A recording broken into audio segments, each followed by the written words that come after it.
नमस्कार students, welcome to the channel.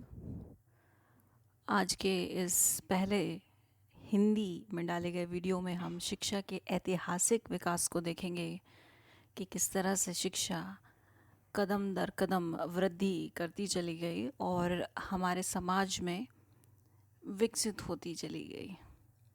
तो शिक्षा के ऐतिहासिक परिप्रेक्ष्य को जानने से पहले दो प्रश्न जानने आवश्यक हैं और वे हैं कि शिक्षा क्या है और दूसरा कि शिक्षा के ऐतिहासिक परिप्रेक्ष्य को जानना क्यों आवश्यक है। तो पहले प्रश्न की तरफ बढ़ते हैं कि शिक्षा क्या है।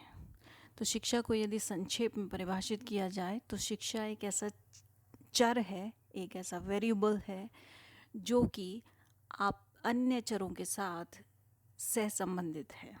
अन्य चर कौन कौन से हैं? ऐतिहासिक, सांस्कृतिक, राजनीतिक, सामाजिक, मनोवैज्ञानिक, दार्शनिक और भी कई सारे। तो ये विभिन्न चरों के साथ मिलकर यह विकास करता है। ये सभी चर मिलकर शिक्षा को प्रभावित करते हैं और वहीं दूसरी ओर शिक्षा एकल रूप से इन सभी चरों को प्रभावित करती है।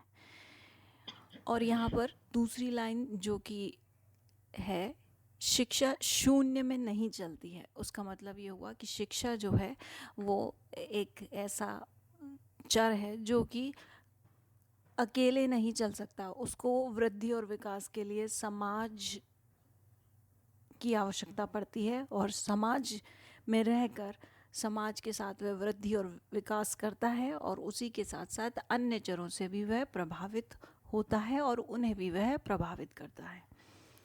अब दूसरा प्रश्न कि इतिहास जानना क्यों आवश्यक है।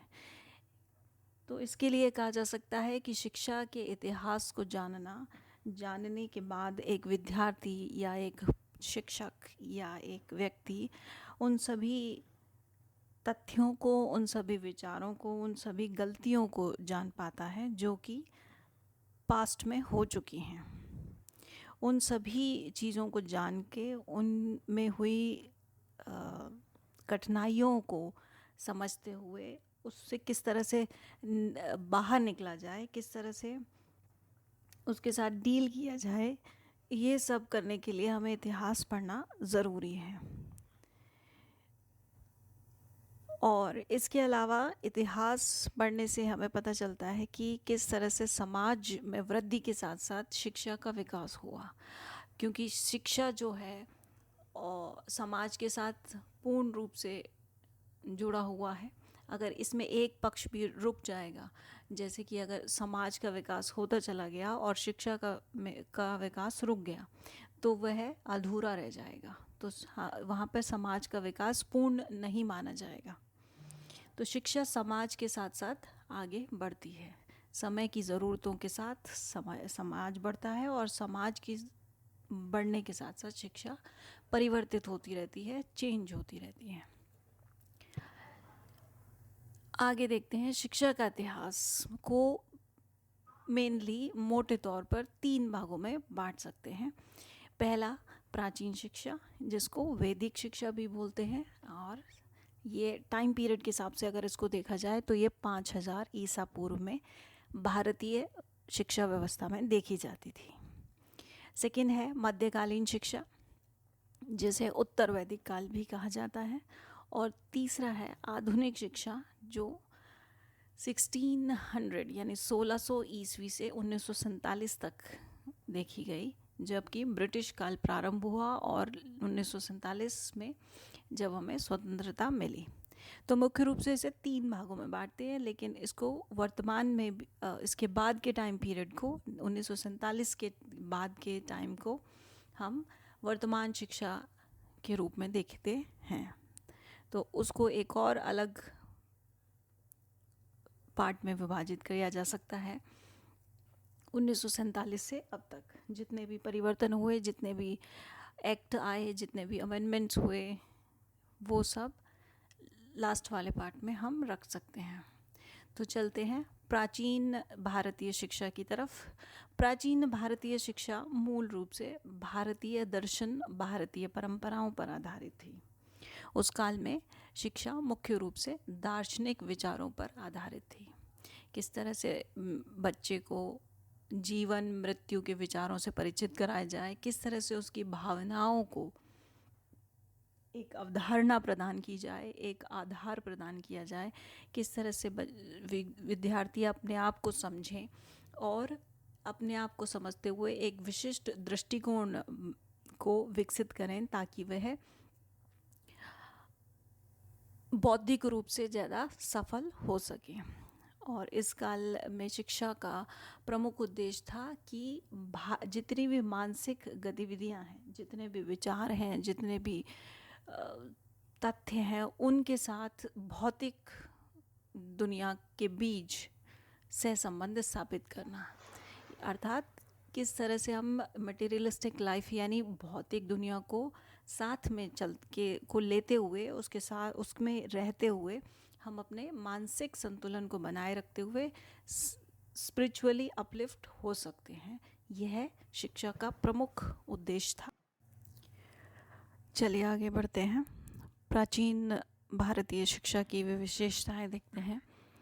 इस काल में जीवन से संबंधित ज्ञान बच्चों को प्रदान किया जाता था। इसका मतलब ये हुआ कि जो परम सत्य है, जो आध्यात्मिक ज्ञान है, वो बच्चों को दिया जाता था ताकि वे समाज में आगे बढ़कर समाज को उस तरह से ढालने में सक्षम हो सकें और उसे विकसित करने के लिए एक प्रेरक के रूप में क्रियाशील हो सकें।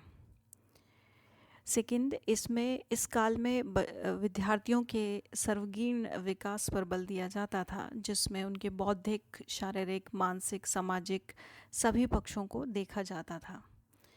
और बच्चे शिक्षक निवास में रहते हुए यानी गुरुकुल में रहते हुए अपने विचारों को प्यूरिफाई करते थे, उन्हें नरिश करते थे और वे पारंपरिक व्यवहार से परिचित होते थे। किस तरह से हमारे वेदों में वर्णित सभी व्यक्तियों ने, महान पुरुषों ने किस तरह से अच्छे विचारों के साथ विभिन्न कार्य किए, इन सब को वह यहाँ रहकर जान पाते थे। तीसरा, इस काल में व्यावसायिक प्रशिक्षण पर बल दिया जाता था। जिस तरह से आज हम कहते हैं कि वोकेशनल ट्रेनिंग एजुकेशन में होनी चाहिए, जिससे बच्चा आगे चढ़ के अच्छे एक सफल व्यवसायी के रूप में, एक सफल प्रतिष्ठित व्यक्ति के रूप में समाज में नाम रोशन करे। उसी तरह से प्राचीन काल में भी व्यावसायिक प्रशिक्षण पर बल दिया जाता था। उस काल में भी शिक्षा केवल सैद्धांतिक न होकर जीवन की वास्तविकताओं पर आधारित थी। जीवन के जितनी भी वास्तविक समस्याएं हैं, जितने भी विचार हैं, जितने भी तथ्य हैं, उन सब को वह विद्यार्थियों से परिचित कराती थी ताकि वे एक सफल व्यक्ति के रूप में उभरें। और चौथा, इस काल की प्रमुख विशेषता यह थी कि इस काल में शिक्षा की व्यवस्था 4 वेदों पर, हमारे जो 4 वेद हैं, ऋग्वेद, सामवेद, यजुर्वेद और अथर्ववेद, इन चारों वेदों के जितने सार हैं, उनके जो मूल विचार हैं, उनके जो तथ्य हैं, उन सभी को शिक्षा में शामिल किया गया था। तो आगे देखते हैं कि इस काल में, वैदिक काल में शिक्षा का पाठ्यक्रम क्या था।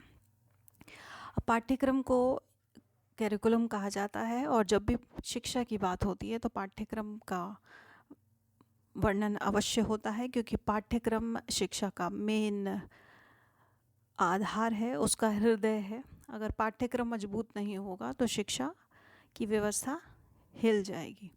तो वैदिक काल में पाठ्यक्रम मुख्य रूप से मौखिक ही था। इसमें लेखन का कार्य होता था, लेकिन बहुत ही कम मात्रा में होता था। मुख्यतः सभी शिक्षा अर्जन का कार्य मौखिक ही किया जाता था।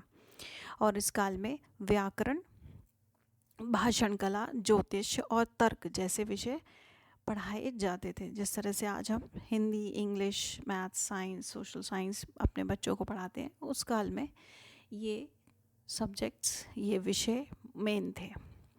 और इन सभी विषयों में से तर्क पर अधिक बल दिया जाता था, क्योंकि तर्क अगर किसी विद्यार्थी का मजबूत नहीं है तो वह अन्य विषयों में भी अच्छा नहीं कर पाएगा। तो बालक के, विद्यार्थी के तर्क के पक्ष को मजबूत करने के लिए विभिन्न प्रकार के वाद विवाद और चर्चाओं का आयोजन समय समय पर गुरुकुल में होता रहता था, ताकि इन वाद विवादों और चर्चाओं में भाग लेकर बच्चे अपने विचारों के प्रति संवेदनशील हो सकें और ज़्यादा से ज़्यादा अपने विचारों को विस्तृत कर सकें और सभी अन्य व्यक्तियों के विचारों को सुनकर ज्ञान अर्जित कर सकें। तो इस काल में तर्क शिक्षा पर, तर्क यानी लॉजिक पर अत्यधिक बल दिया जाता था।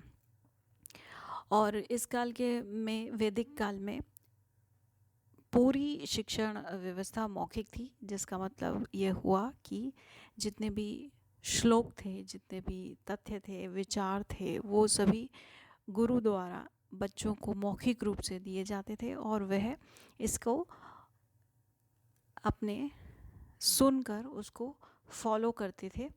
यहाँ पे ऐसा कोई पर्टिकुलर विचार या तथ्य नहीं था जिसका हमें रोट लर्निंग करनी हो या हमें उसे रटना हो। सारी चीज़ें बच्चे के अंदर से, यानी उसके मस्तिष्क में चिंतन और मनन के बाद जो कंक्लूज़न जो निकलता है उसके द्वारा ही देखी और समझी जाती थी। तो इस काल में शिक्षा व्यवस्था में जो पाठ्यक्रम था, वैदिक शिक्षा व्यवस्था का जो पाठ्यक्रम था, वो पूर्ण रूप से बच्चे के आंतरिक विकास पर आधारित था, जिसमें लेखन कार्य लगभग शून्य ही था। संपूर्ण क्रियाएं, संपूर्ण अध्ययन पद्धति पूर्ण रूप से मौखिक पद्धति पर ही आधारित थी। इस वीडियो में बस इतना ही। Thank you.